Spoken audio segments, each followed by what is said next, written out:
So, welcome to the Mind Your Health podcast. I'm your host, Dr. Mirhom, assistant professor of clinical psychiatry in Columbia University. And tonight, we got a special privilege. Somebody I've been a big fan of. I'll even share a little bit that we met like 10 years ago when you went randomly in a coffee shop in New York. But we'll get into that maybe as time goes on. I want to introduce you guys to my man Andy Mineo, gold-selling artist, inspirational speaker, preacher, hip hop artist, just an all around awesome guy. So welcome, Andy. Thank you so much for being with us tonight. Nah, thank you for having me, and thank you for doing this podcast in general, man. I think it's just super important, the stuff you're talking about, and I hope it's helpful for more people, man. I appreciate you, man. And one of the reasons I reached out to you is when I caught the show as we're just talking offline about the merch here from fresh off the Neverland tour here. And one of the things that I thought was super cool was, that you even took time in the middle of the show, like where the momentum was going and the energy and the crowd. Hold on, we got to talk about something really important. And you started talking about your own experience, and you even shared kind of having a platform in your show for something that you really cared about. So I wanted to just ask you, what made you want to incorporate that, not just to say, hey, mental health is cool, or like you could do therapy, but like to make it a part of your show. What made you want to do that? Well, I think one of the calling cards for me as an artist, like why I think people are drawn to me is, obviously you give them hits, you give them bangers, you give them a good time, something entertaining. But also I think, my core fans really appreciate my vulnerability because they don't feel as alone, right? And I think that's the thing that always makes you emotionally connect with an artist more is, when you can relate to them or they can be a part of your story. And so I've always just tried to share my story honestly from where I am at the time. Not necessarily concerned if it doesn't relate to everybody, but the people that will relate will find your stuff. And so I was just being vulnerable as I normally am throughout my music and my art. And I wanted to take a second to set up a song and let people know where I was at and my journey with my own mental health, emotional health, the things I've been learning as I've gone through therapy throughout the years. And, I'm passionate about that because I feel like it is such an underdeveloped area in so many people's lives, mostly because of stigma or just lack of resources. And so Crisis Text Line is a platform that is trying to help in whatever way they can, particularly through text message, deal with or help people that are dealing with mental health crisis. So if someone feels like they want to commit suicide or anything that they would deem a crisis, they partnered with me, and I wanted to make sure that people would have a resource if anybody felt that way. Because you never know when these people come to these shows. I've had conversations with them afterwards that were like, man, I came to this thing suicidal. I came to this thing after the biggest breakup of my life. And you never know where people are. And so that's why I wanted to partner with them. Wanted to make sure I give them some time throughout the show and then tell people really where I am as a human. We're all having a good time. We're rapping, we're doing all that, but I want to connect with people too and give them some of that personal touch. Oh man, I can tell you as a fan in the crowd too, like talking to other people afterwards, like a lot of people were touched by that. A lot of people felt like, either they're going through it right now or going through a crisis, or they felt like, if Andy could talk about it, like I can kind of talk about it too. For sure. It reminded me of one of my favorite lines from you when you were saying, these are my trophies when people in pain quote, right? Like there's Grammys and stuff are cool and awards are cool. And, you're set up for all kinds of awesome awards. But to your point, like there's something profound when you can connect with somebody who's hurting on a human level. That's right.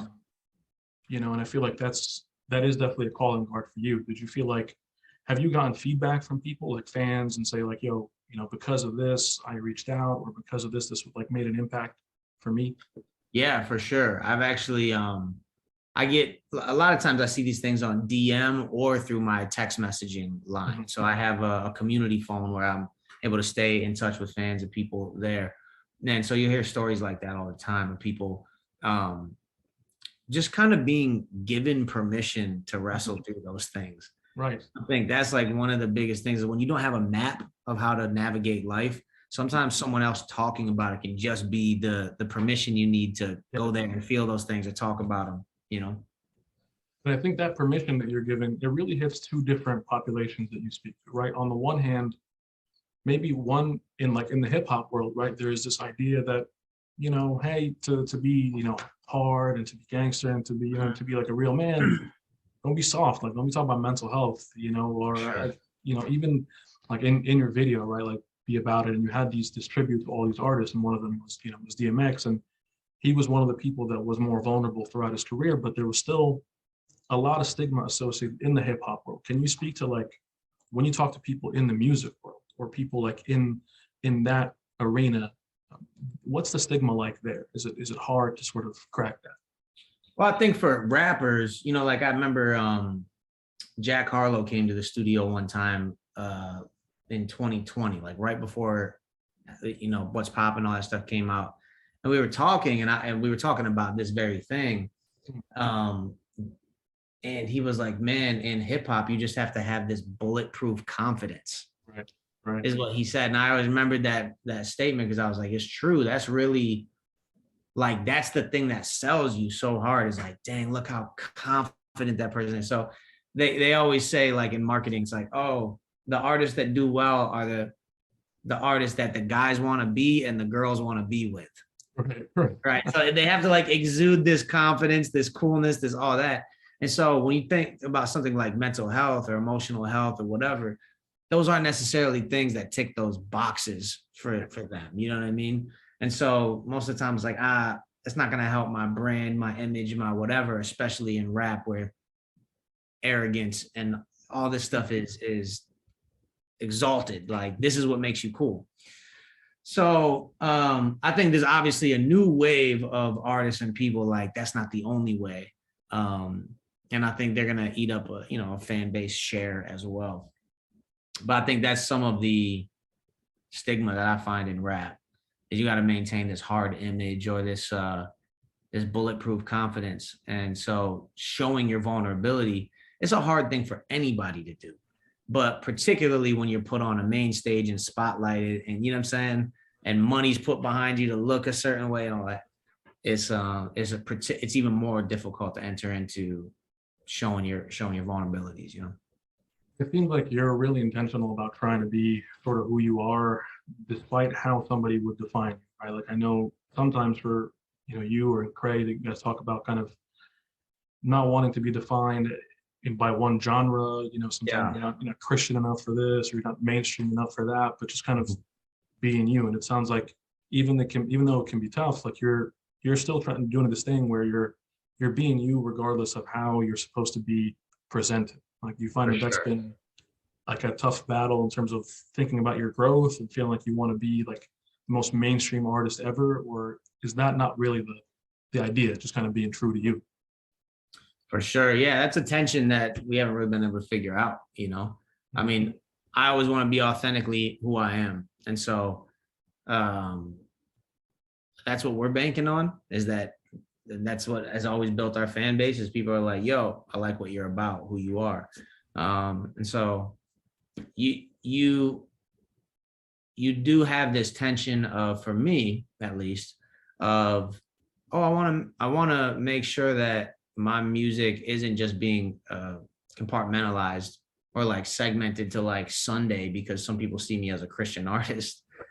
And then some people that I'm being introduced to have no idea that I'm a Christian, because they just hear Coming in Hot or another song, you know what I'm saying? So I'm in that interesting space where I'd love my music to service all those people, but I don't think I'm going to do anything out of character to try to attract one or the other, whether that's being overtly Christian in a way that's not true to me, or being overtly, what do you call it? Yeah, like overtly, like trying to attract attention from spaces in an inauthentic way too. So yeah, just banking on being me as being enough. So far that's working. I mean, whether it's, I know that we're coming in hot, like, there was a time when even Braun had it on like Instagram, and that was really cool that you do have this appeal to people everywhere. But what's it like, let's say, when somebody doesn't know that you're a Christian and then they come onto your music, and then I don't know if you interact directly with people like that, or like, what's the kind of feedback that you get from people who are like, yo, I just thought your music was cool. But like, oh, that's interesting that there seems to be a message behind it. For sure. Yeah, that stuff happens all the time. Happens all the time, and I think that's dope. You know, I heard a story one time. My buddy told me, he's like, he just found Coming in Hot or I Ain't Done or one of those songs. Then he discovered my back catalog, and he saw that, you know, when you get into an album, you know, you'll hear me talk about life, my wife, my faith, all that stuff. And it made him start digging deeper into the stuff we were talking about. And he ended up getting one of the arrow from my last album tattooed on himself. Wow. And he met my buddy Ray, started coming to church with him, and started exploring spirituality because of those things, you know. And so I ran into one lady one time at a hospital. She was a recovering addict, and she had found my freestyle, like me rapping on BET. Then went, looked up my music, found more stuff, and then she's like, yo, now I got married, I'm having my kid. That's why she was in the hospital. And that's what actually the People in Pain quote me, that lyric came from, was running into her. So it's funny, man, like you never know, just making good art can reach so many people. And I've never, or not never, but over the last 7 years, never felt the need to have to like be overtly explicit about my faith in order to have my faith be real to me. And I think that used to be a qualifier that some people would hold you to, is like, are you enough of this or enough of that? And I'm like, man, I wake up in the morning and I go take a dump like everybody else, and I don't, you know, I might not pray first or whatever. It's like you're living your life, you're a normal person. And sometimes I want to turn up and have a good time. Sometimes I want to pray. Sometimes I want to have a drink. You know, it's like I'm a human being, and there's many layers to me. And I think that's what I try to communicate in the music, is that I'm not just going to be a poster boy for one thing. You know what I'm saying? Yeah, and maybe that's more what people need too. You know, they don't need a poster boy. And there's that other line that I really like that you said, which is that, you know, Jesus saved us from Christians, you know, the ones who say forget. And like that idea of sometimes Christians can sort of be probably the biggest critics for a Christian artist, or somebody who's just trying to do good art. Have you gotten that kind of feedback from like the super Christian kind of fan base? That's right. You gotta say Jesus more in every line. That's right. And some people want, you know, they come to artists for certain things, and that's okay, you know. But I think my fans come to me for the authenticity and realness that I bring, and it might not be for everybody. I'm all right with that, you know? Yeah, and in a similar, so when I was asking you kind of these two groups, so one group is the Christian world in terms of stigma.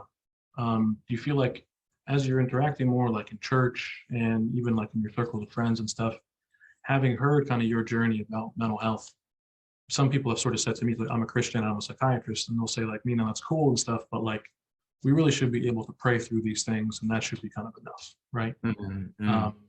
Has that been something that's been said to you as you've kind of spoken about your journey from a Christian world? Yeah, for sure. I mean, that's like, I have heard those things. Yes. Yeah, I don't know if you want me to elaborate on that at all. Sure. But Yeah, I'd love to.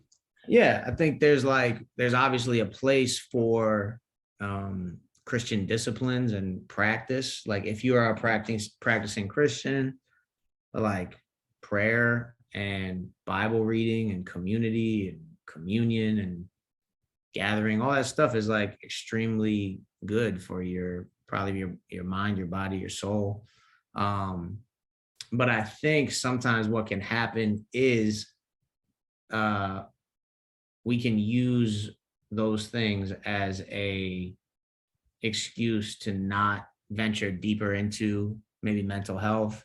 You know, instead of saying like, man, you know, if someone hits my arm, right, and like I hit an artery, I'm like, I'm not going to pray about it, right? I'm going to say my prayers. I'm not going to pray about it only. I'm going to say my prayers on the way to the hospital. Right. You know what I'm saying? And so I think God created doctors and information and science and things that we can use to help people get better. You know what I'm saying? And so I don't see them as like diametrically opposed. I see them working together, prayer and therapy. You know what I'm saying? So Um, yeah, I get a little weary of that, because I think we might even be selling ourselves short, not seeing the totality of like God giving us these resources, that are meant to work together. You know what I'm saying? Absolutely right, man. And I'll tell you, like, the research really backs up what you're saying too. That, not only do we sort of feel it, right? Like if you're got good therapy and you have good community and good spiritual community, it feels better for you. But there's actually these thousands of studies that say exactly what you're saying. There's real research, real studies that show, no, this part is actually really beneficial in a similar way to what medicine can be, in a similar way to therapy. And when you really put them together and you really combine everything that sort of God has given you, all the resources, it goes a long way. It makes a big difference. So it's refreshing to hear you say that as well. For sure. And I was wondering, sort of, so maybe delving a little bit more into your journey. I know you shared kind of when this happened for you, maybe first in 2016, and it was like the worst year you could remember. And how did you first know that, hey, this is like a real mental health thing? This is something that's bigger than just like, I'm having a tough day, or, it's been a tough week. What made you feel like, you know what, I got to get some help for this? I had a meltdown, so I had no choice. I was like desperate. You know what I'm saying? I was, I don't know if anyone's ever had, who's listening has ever had like a full on, like a panic attack and like mental breakdown, where you can't see clearly. You're dealing with disassociation, the feeling of being outside of yourself, like overwhelming emotion that won't leave, for days on end. Like that is what I experienced for like a week. And there's all kinds of books on this stuff, like The Body Keeps the Score. But what I realized was you can only push down emotional issues for so long until they come to the surface and manifest themselves in physical ways. So I'll give you an example. This is like a moment that really made me realize our emotional self is just as important as our physical self. Our emotional self, someone would say like your spirit, the non-visible part of you, we kind of neglect that because we can't see it. So we'll go to a doctor once a year for a checkup because we have a physical body, but we don't go once a year anywhere to emotionally, mentally check in. Why is that? Well, I can't see that part of me, and therefore I don't value it as much. And we don't live in a society that values it that much. But I had this moment, a pretty spiritual moment just in nature. When I had finished a workout and I was doing this like Zoom workout with friends, and I was like, hey, at the end of our workout for a year, we did this. I was like, we meditate for like 3 minutes at the end. So you just stop, you're sweating still, but you sit there quietly and you breathe and you take time to be present in the moment and be grateful for life, all those things. So one of the practices was look out your window and focus on something and just look at it intently, not trying to figure it out or understand it, but just to observe it. And so we spent 3 minutes doing that. And I looked out the window and I looked at a tree. And as I was looking at this tree, I see it kind of like moving in a little bit, and the leaves are kind of moving. And I just had this moment, this fascinating moment where I go, wow, it looks like the tree is dancing, right? But the tree isn't physically moving. It's the non-visible thing that's causing it to move, right, which is the wind. And I was like, the wind is actually moving that, but I can't see it, but it's working together as one thing. And it was kind of this metaphor for me is like the non-visible part of our body is in a lot of ways moving our body. Right. But you can only see this, right? So if you didn't know about wind, you would say the tree's dancing, you know what I'm saying? Right. And so it's that reminder for me, like when we first moved to Atlanta, the house that we first bought, it got robbed. Someone kicked in the door, violated our space. Me and my wife came home and we saw like, wow, the door's kicked in. Someone took our stuff. It was like traumatizing for my wife. The moment that they finally found the guy who did this and I got the phone call, I went and I told my wife. And when I told her, she broke down emotionally. And what I realized in that moment, and I use this as another example, is to say, when I told her that this person was locked up, put in custody, like her body had a physical reaction to the emotions that she had been carrying around. So even though you would look at her, you wouldn't say like, oh, she's in distress. She's carrying something non-physical in her body. Right. That the moment that she knew she was safe, it was able to be released. I don't know if you ever watch fighters, after they're in like a crazy battle and then they win, they raise their hand, they break down emotionally and start crying. Right. They've had to suppress that emotion for so long to be able to get through the fight or the journey that they haven't allowed themselves to feel. Finally, the fight's over and they want to, now they can let themselves feel again, and they get rushed with this emotion. Wow. So I say all these examples. I'm taking a really long-winded way around to say this. But to say that I had been pushing things down emotionally to focus on work and to work and to work and to work. And finally my body broke and it said, you're not going to keep going. Actually, I need to take a break. And I remember even coming home and I sat at the breakfast table with my wife and I just started crying. And like, she gave me eggs, and then I'm like crying. It was like, these eggs are beautiful. It was nothing. It had nothing to do with eggs. And she was like, why are you crying? And I said, I don't know. Wow. And what I did is through research, I started finding out that your body will start releasing tears out of your eyes as a form of stress release because it's holding on to stress in your body and it has to come out. So there was nothing that triggered it. It was just literally my body saying, I have to get this out of me. Wow. Because there's too much energy stored in my body on this emotional level. So it was these experiences and these moments in my life that really showed me the importance of like our physical and non-physical being need to both be taken care of. And that's the mental, emotional aspect of who we are. And I think religion is one form of people trying to deal with that non-physical version of themselves. And I think it's an incredible supplement for living a healthy life to be physically and mentally and emotionally stable. But I was brought to a breaking point, which led me to start seeking out counselors and therapy and deep conversations with friends and spiritual leaders. And through that process, I began to go to therapy for like 18 months straight. And it was just life-changing for me. So sorry I was so long-winded, but I felt like to make that point, I had to take the other way back. Yeah, because especially, I'm glad that you did go through that because I feel like the analogy or like the way to picture it is really important. Because a lot of times we can tell somebody that, hey, there's something going on emotionally and that affects your body, but the imagery I think that you're saying is really striking. Something I'm gonna remember for a long time because we know on some level that like you come to a point where you just can't hold it anymore, whatever that is. You mentioned taking a dump earlier. Sometimes it's got to come out of you, whatever it is. Something that's stored in can't be stored in too long until it becomes toxic, right? That's right.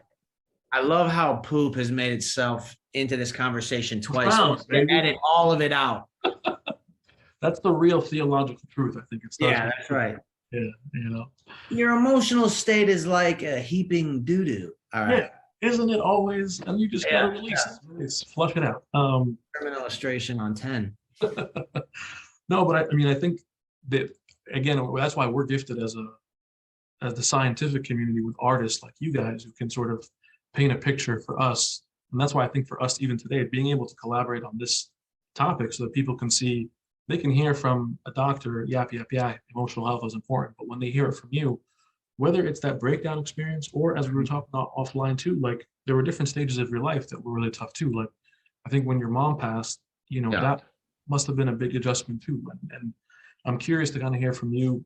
I know, you mentioned that there were people that you thought were close that weren't as close, right? Maybe when your mom passed, that somebody didn't slide, it didn't hit you up, they thought as the way that you thought they would, right? Someone who you thought was a close friend and they weren't. What was it like just kind of dealing with her loss and kind of just going through that grieving process? Yeah, I learned a lot through my mother passing, particularly about grief. I remember I had been starting to go through therapy around that time. And I called the guy who's working with me, and he's become like a father to me, Mhm. And I said, man, I don't know how to do this. I don't know how to grieve.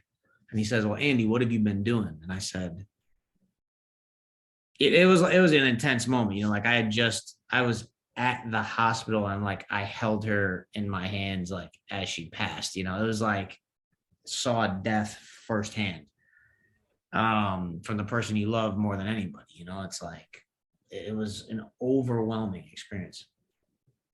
And I said, I don't know how to do this. And he said, what are you doing? And I said, I'm with my brothers and my sister, or my brother and my sisters, and we're together, and we're remembering her. We are eating food together. We're laughing at things that she used to do. We're remembering cool memories that we had with her. We're getting angry at her for things that she did. Like we're having all these feelings of remembering her together, and crying together when we need to cry, all that. And he goes, you're doing it. You're doing it. You're grieving. And I said, well, is there like some process to that? And he's like, you're doing it. You are allowing yourself to feel and giving yourself to feeling. And I know a lot of people, like when someone dies, like their mom dies, like, all right, I'll be back to work on Monday, or whatever it is, that they feel like they need to jump right back into regular life, so that they, one, don't have to feel anything, and two, so they can distract themselves with other things like work, so they don't have to process that. And I think it's a huge disservice in two ways. One, to the person that you're grieving. Someone told me every time we cry, every time we shed a tear, it honors the people that we're sad about, because it means that they meant something to us.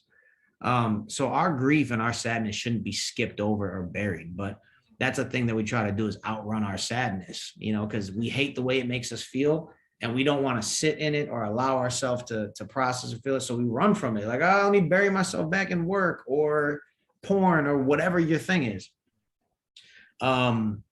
Food, the list goes on. It's a disservice to them, and it's a disservice to yourself, because you bury your emotions. And when you bury them, they come back alive somewhere else in your life at a different time. And your emotional energy, that is just that, it is energy. Like when we get angry and we want to punch something, the emotion that we're feeling is generating real energy inside of our body, and it wants to come out so that we can be at equilibrium. When you bury sadness, it stays in you.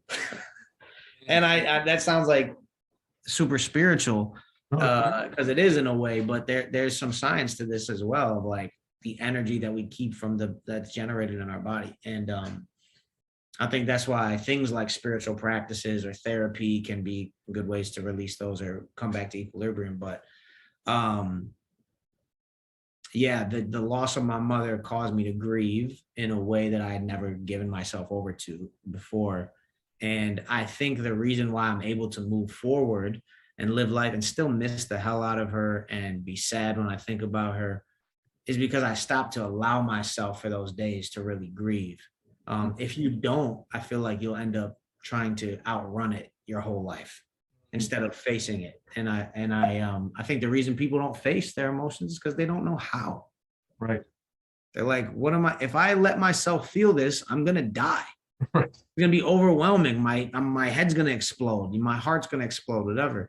And they don't know that it won't explode. It'll be very hard and difficult to feel all those things, but it'll be better for you than to run away from it or to bury it with alcohol or drugs or whatever your thing is. So that's really profound. I think the fact of having somebody to guide you in the process and just say, you don't have to outrun this. And some people will sometimes ask me as they're going through grief is sometimes for like a manual almost, right? Is that like, am I doing the right thing? Am I supposed to be doing whatever it is that's sort of expected of me in this grieving period? And just kind of giving themselves a license to grieve in a different way can be really like liberating. And it sounds like you were able to face those emotions and kind of go through them in their own time without feeling like you have to outrun them, or without feeling like you have to be necessarily stuck in them either, right? Like you were still able to kind of go through the days and the processes of grief in a pretty healthy way. So I'm curious. I know you touched on this, sort of the spiritual, to ask more direct kind of Christian question, like the role of your faith in the grieving process. Like, did you feel like you were able to see Christ in a different way in that grief? Did you feel like this was, his support was there in a different way, or, just kind of was curious about the role of your faith in the grieving process? Yeah.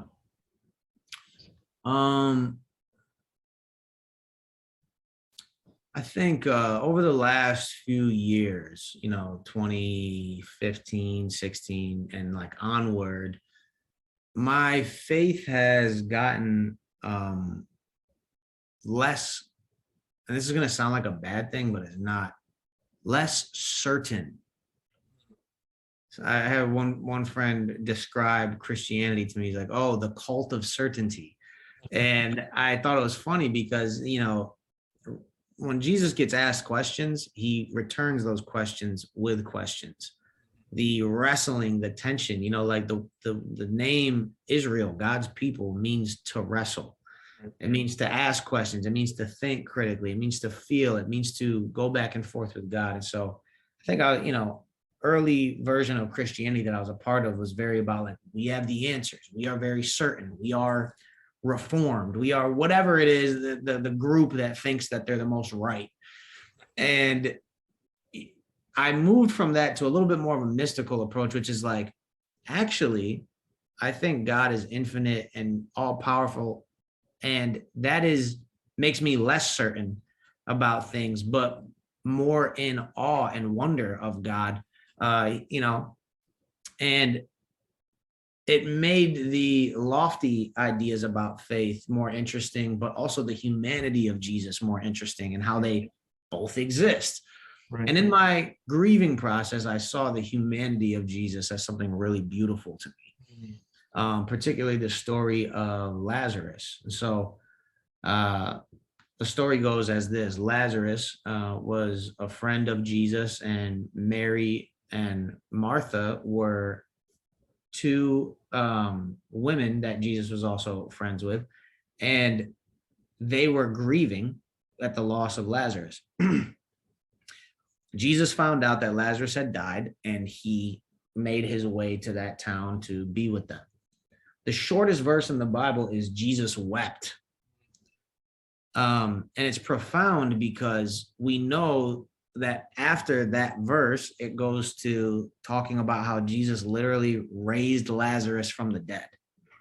And what was profound to me when I thought about that in my grieving process is that, like, one, God never does something without doing it first, right? Like, Jesus would never command us or ask us to do something. He shows us how to live by saying, like, I'm going to do it. Right. So when he says, like, die daily and take up your cross, he's like, I did that so I can show you how to do that, right, in a metaphorical sense. And he went in a literal sense.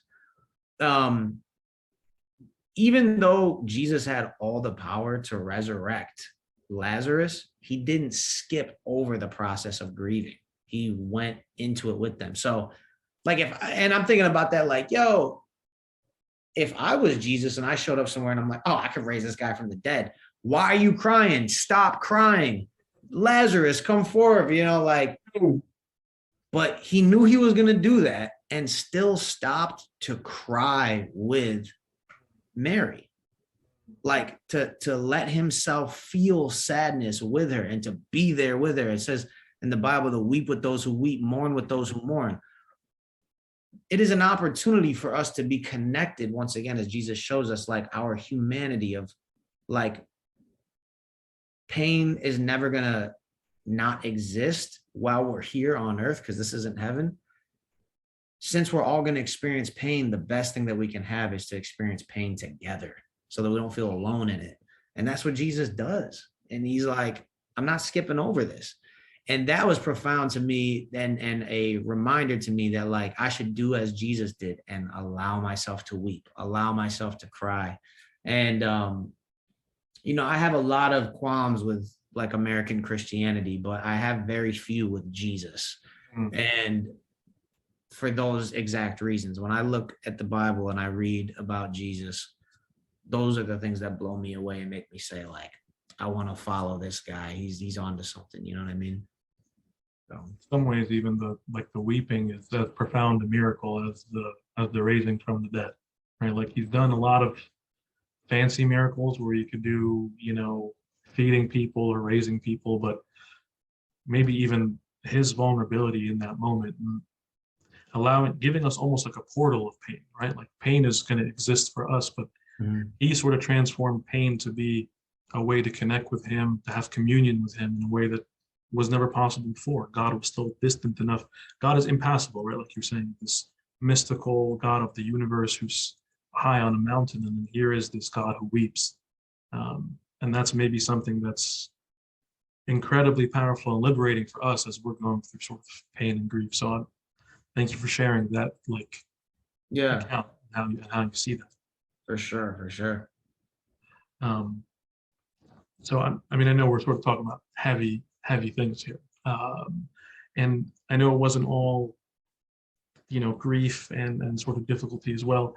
I was curious, sort of on the flip side of things here. I know, in contrast to maybe American Christianity, or in contrast to like the perception of what a Christian artist would look like, you were saying you try to just be kind of more human and more yourself.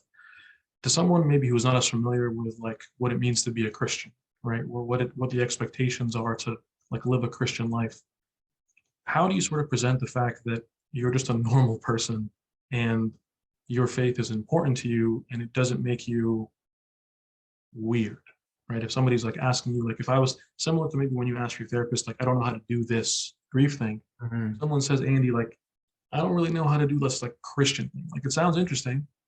Jesus seems like a nice guy, but I don't really know how to do this thing. Like, what would you sort of say to somebody who's exploring like that? I don't know how to do it either. And I'm trying to figure it out as I go. And that's the beauty of following Jesus, right? I think the way that we kind of understand it from like a cultural perspective is like, I'm this way, and now I say I want to follow and learn the teachings of Jesus, and now I got to be this way. And it's like a separation completely, and there's that's it. What I actually think the process of becoming a follower of Yeshua, of the way of Jesus, is to take one step at a time in that direction and to learn. I think the perception is like, now I need to behave like, I need to act like this. I need to do all these things.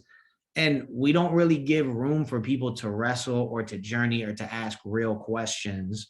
And so what we get left with is this kind of like very shallow and hollow version of Christianity that most people think is Christianity, and it's not. It's this like Pharisaical pretending, acting like we got all of our, crap together, instead of like, I'm openly walking and wrestling with God and working through these things and trying to think different. And so I think it's a process to journey with God that you're welcome to get on board with. That's what I would invite people to. Like we have a group of guys, like we get together on Wednesdays, sometimes on weekends, and we journey and wrestle with these things. And people are in different places in their spiritual walk, but nobody in there is going, yo, I'm the one who's got it all together. Now I can teach all of you how to do it. And that's the beauty of authentically walking with God. It really is frustrating when, this weird cultish version of Christianity that we see as like American evangelical industrial complex, is like, we're supposed to churn out people to behave a certain way and look a certain way, even if they don't understand what they're doing, or give them room to wrestle with it. And it creates this weird cultish thing. And so it really is frustrating and sad that most people's idea of Christianity is that, as opposed to a ongoing journey to walk with God. and to walk humbly before him and learn and ask questions and that.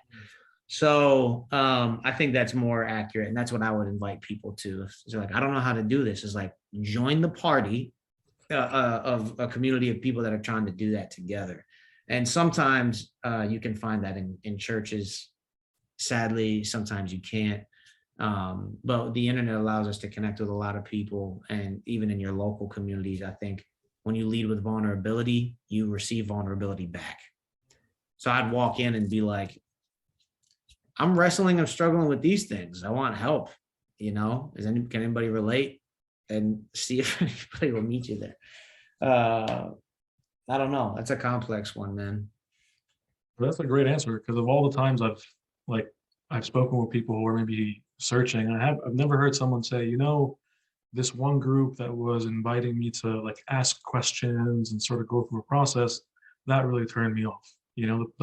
What really turns people off most of the times that I've sort of heard people is say, like, if I asked a critical question, they made it seem like I was some super atheist and I'm not welcome here, right? If I used my brain, and it's like, hey man, why are you questioning facts? And very few people, as you probably have gotten this too, as you said, like very few people have said I have serious issues or qualms with the person of Jesus, right? People have just said, hey, like, this doesn't seem like an inviting process, or this doesn't seem like a process that lets me kind of go through things in my own time. So what you're saying actually sounds really refreshing to people. Yeah. I just wish there was more of that. I think also like a great place for someone to start is like to write down your questions, ask your questions. We got a guy in this group that comes and kicks it with us, and he's like, yo, I don't know about fasting, and might just share like, I don't understand it. Well, let's talk about it. Why is it important? Is this like, oh, I sense God? It's like, nah, it's you're starving and your brain isn't working right because you don't got food. So I don't understand. How's this work? And we love it because it's like, bro, we should be asking these questions. If your faith is going to be real and authentic, then don't just be like, oh, I better get in line and say yes and amen to everything, even if I don't agree with it or understand it. That's not real faith. That's being a sheep. That's like just going along with things that you don't understand. Like that doesn't even make sense. So I think if people know that they can openly wrestle and walk with God like that, I think that's a refreshing and hopefully encouraging for them to press in and not pretend. Yeah, and I think as people are wrestling, so one of the themes, that you sort of get into in different songs too, is, let's say as somebody begins to sort of get deeper, whether it's their faith relationship or relationship with God, or just sort of how they see the world in general, right? Like there is a general idea, sort of for us in the West, that the goal of life is to be like as comfortable as possible, right? Like to do everything you can so that you can avoid any kind of pain or discomfort. And there's a great line where you say, like, I didn't know that you could die from bliss, right? You can be so comfortable and so chilling, whether you're a Christian or you're just a regular person going around. What's the lulling danger of bliss, or to sort of sit back and have it all and be as comfortable as possible? Why is that something to be wary of? Yeah. I think comfort is something that we all look for, right? We want to be physically, emotionally comforted. And like, I don't think it's inherently wrong. I think we have to be cautious of like living a life that is explicitly about our comfort, because what I think it does is it makes our world and our minds very small, because it makes us only centered on ourselves. And we as human beings belong to something much bigger than ourselves, which is the human race, right? Like we live on and with a living planet, right? So like to be in harmony and in relationship with that is to think outside of yourself. Like I want to take care of the planet because I live here, and my life is not just about me. There's other people that are going to have to enjoy this place when I'm gone. So it expands your mind to think bigger. It also allows you to think about other people, and sometimes to experience discomfort to bring comfort to somebody else. I think that is a big and meaningful life. I think a life that is completely self-centered and focused and only in the pursuit of comfort is one that is going to be ultimately unsatisfying. And, you know, that's where I'm placing my bets when it comes to how life is going to, like what I'm going to think at the end of it. Some of the dangers of comfort is that, I mean, and there's like real physical examples, like discomfort typically is healthy for us, even in a physical sense. And I've found that the physical and the supernatural, the spiritual kind of intersect like that. There's a lot of spiritual lessons in physical things. So it's painful and it sucks sometimes when you go jogging, and it's good for you as well when you work out and you feel the strain, but you grow stronger because of it. I think those are all like universally true principles. Yeah, and it sounds like that also ties into what you're saying, even the discomfort from like a mental health standpoint. There are these foreign, right? These foreign and uncomfortable emotions that just feel like, as you said, like if I approach them, my head's gonna explode, right? I just, it's such a territory that's unknown that if I touch it, I don't know what it's gonna do to me. Like people feel that way when they come see a shrink for the first time. It's like, what's gonna happen here, right? Like how deep are we gonna go into my like heart or my emotional life that like it's gonna be terrifying. But and it's gonna make me uncomfortable, so I don't want to do it. So I'd rather not access that and live at a lower capacity of my emotional capacity than to do the hard work of going into that. And I understand it. Right.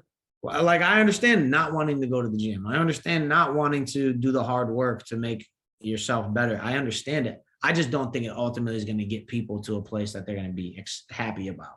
And that's that, you know, live your life, do whatever you want. I'm not here to shame anybody, but that's my perspective on the whole thing. Is I think the discomfort is often what's going to make you grow and make you better. And I think that's universally true. Yeah, maybe just as you're saying, seeing what's on the back end, like the potential of, for sure. Obviously, you can know sort of if you go to the gym and you get better health, that's something good. Maybe if you could speak for a second to having gone through a lot of these processes, and I mean, just hearing you, you're an emotionally mature person, you know, who's kind of worked through a lot of these things. If you were to tell somebody, here is sort of the potential benefit, right? Here's why you could take that first tough step, because here is the reward. You know, could you speak a little bit to the reward of like emotional maturity, how this impacted maybe your relationship? Absolutely. Every single aspect of relationships in my life has improved by me becoming more healthy. I am a better husband. I think I would be a better father if I had kids. I am a better friend. I am a better worker, songwriter. I am a better boss and employer because I have done the work, and I continue to do the work of trying to grow or understand myself emotionally. There's one person you're going to live with your entire life, and it's yourself. And you take you with you everywhere. So to not understand how you work or you tick or what's happening inside of you is literally psychotic. It's like, why would you not want to know the person that you have to be with every single day? Because when you know that person, you learn to love that person and you have access to that person, then you can give it to somebody else, like in marriage or in having a kid or being a father, or being whatever it is you want to be, a friend. Everything improves because of that. Because now if me and my wife get into an argument, I have tools that I can access to work through that argument. If my friends, I'll give you an example. In my early 20s, I had a friend tell me, he's like, yo, I'm having a kid, right? Like an unexpected kid. This is going to change his life. And he started crying in my arms. And because I didn't know how to deal with his grief or his sadness, I just awkwardly was like patting his back, like, it's okay, it's okay, it's okay. What I was trying to do is like make him stop. It's okay, man, it's gonna be okay. I'm trying to shush down his moment of being vulnerable and really what I should have done is just cried with him. Right. And entered into that feeling with him. I would have had the emotional capacity now to just sit the way I did with my godson recently and be able to cry with him and then be there with him and not have to rush out of the thing so that he could feel safe. That's making me a better person for the people that I love the most. And I think if you want that in your life, I think it's the work is necessary to do, because ultimately you will benefit and so will the people around you. I can't think of a better note to end on here, Andy. Like a mic drop. Yeah. It's so profound, man. I'm so grateful to you, man, for having the courage to go through that journey, and for having the courage and vulnerability to share that with us. I mean, it's inspiring, bro. I mean, thank you so much. Man, it's my pleasure. I'm grateful that you're having these conversations, and I'm glad I could contribute in any way. Yeah, thanks again, brother.